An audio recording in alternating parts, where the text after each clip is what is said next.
أموالهم صدقة تطهرهم وتزكيهم بها وصل عليهم إن صلاتك سكن لهم والله سميع عليم.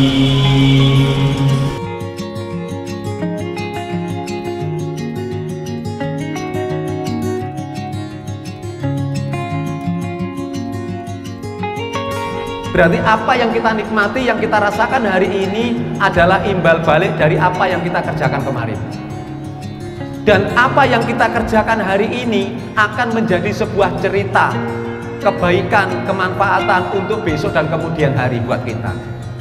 Berarti hidup itu mengukir sebuah sejarah.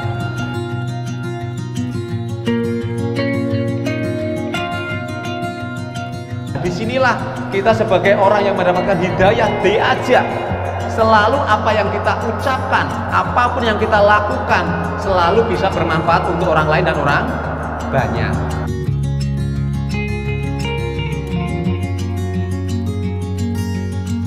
Jadi niat itu tidak sekedar niat karena Allah toh, tapi dibuktikan dengan mempersungguh, nemen-nemeni, itu prakteknya seperti itu.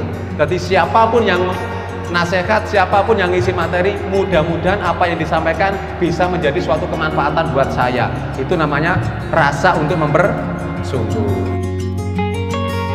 Saya punya prinsip dalam hidup, jangan sampai aku mati bersama ilmuku, jangan sampai aku mati bersama pengalamanku, tapi aku ingin mati bersama amal perbuatanku. Karena apa? Usaha bisa ditiru, rezeki tidak bisa. Jadi kita mempunyai kalimat balighu ani walau ayat.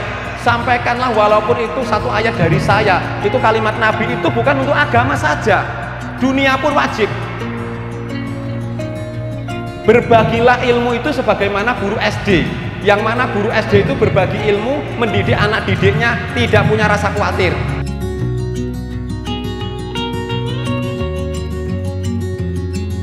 Kalau kita melakukan sesuatu, kita melangkah, mas saya melangkah, 1, 2, 3, ada masalah, dihadapi, dicari jalan keluarnya, cari solusinya. Setelah terselesaikan, maju lagi walaupun ini nyamping. Ada masalah lagi, hadapi, dipikir, cari solusinya.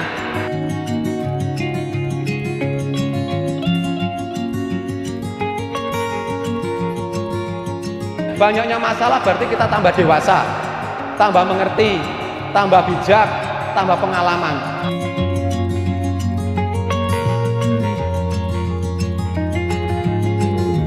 Di setiap kenaikan kelas dipastikan ada ujian. Di setiap datangnya ujian dalam kehidupan, insya Allah datangnya kesuksesan. Utlubul imam minal mahdi ilaladi. Carilah ilmu itu mulai dari ayunan sampai liang lahat.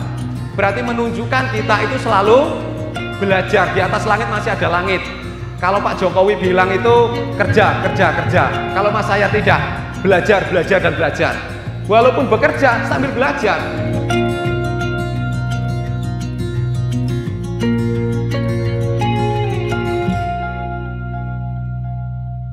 Setelah kita punya freezer, kita punya aset semuanya, apa yang harus kita jual? Kita juga harus tahu. Jangan sampai kita mau bisnis frozen food, tapi kita nggak tahu sing ameh dikulak iki opo.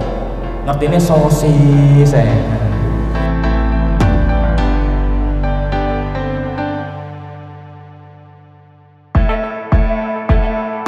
Pak, mau kulaan sosis.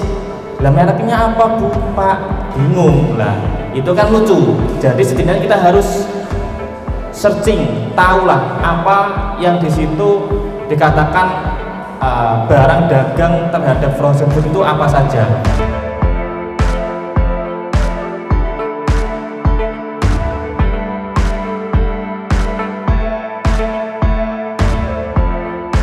Yang pertama ada produk frozen. Produk frozen pasti. Produk frozen adalah suatu produk yang cara menyimpannya itu harus dimasukkan ke dalam freezer. Itu yang namanya produk frozen. Jadi kenapa harus ada aset wajib freezer?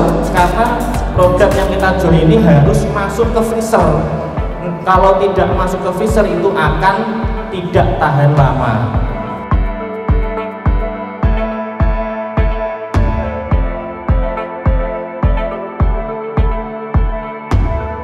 Kemudian yang kedua ada produk dry atau non frozen, itu juga harus kita siapkan. Loh, Mas, saya kan mau usaha frozen top. Kenapa harus ada produk non frozen atau dry? Karena produk non frozen ini sebagai produk penunjang, sebagai produk pelengkap bahwa toko kita juga termasuk toko yang lengkap. Kita sediakan produk frozen pasti akan membutuhkan produk non frozen. Kita cari sosis biasanya juga butuh apa? Saus. Nek anak kecil butuh kecap. Nek di rumah nggak ada minyak goreng butuh minyak goreng. Nah, itu termasuk produk dry, produk lengkap. Pedagang mencari produk frozen untuk jualan itu dia tidak mungkin hanya cari sosis tok, cari olahan seafood tok, tidak mungkin. Dia pasti akan tanya, Mas ada mayones tidak? Mas ada saus black pepper tidak? Mas ada saus bolognese tidak? Dan sebagainya. Nah itu kita harus menyediakan juga agar saling mengkompliti antara produk satu dengan produk yang lainnya.